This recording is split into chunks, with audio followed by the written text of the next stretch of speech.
Well, as I would walk down that south hallway and see the absolute junk pile that was in our library, I had a real guilt trip every time I walked down there.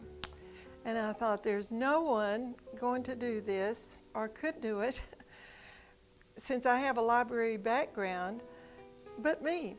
And I really couldn't get anyone to help me, but I decided that I would come down here and start the arranging and getting things in order there. And so it really was a long bit of work in doing that, because all of the books were out of order. They were hundreds of them that were 50, 60 years old that had to be weeded out.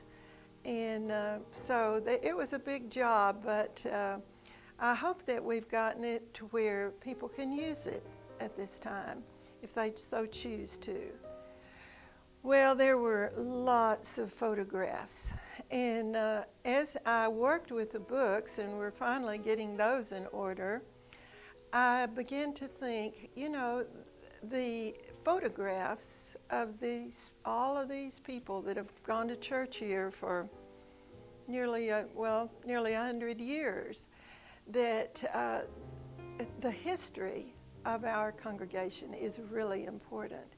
And so I kind of took a trip down that trail and started organizing those and putting a little bit of a pictorial history on our walls there.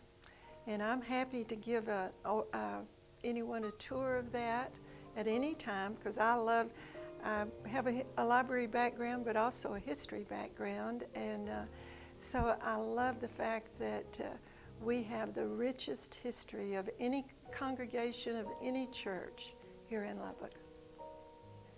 I would love to have some volunteers that would come up in case I'm out of town or whatever, or if they'd just like to work with me. I certainly could use some help, because our goal is to have all of those books have barcodes on them so they can be read by computer, and it's going to take a lot of work to do that. Well, I hope it will be used. It's, you know, really no value for all the work and money and all that is being spent if it's not used, and I hope it will be used.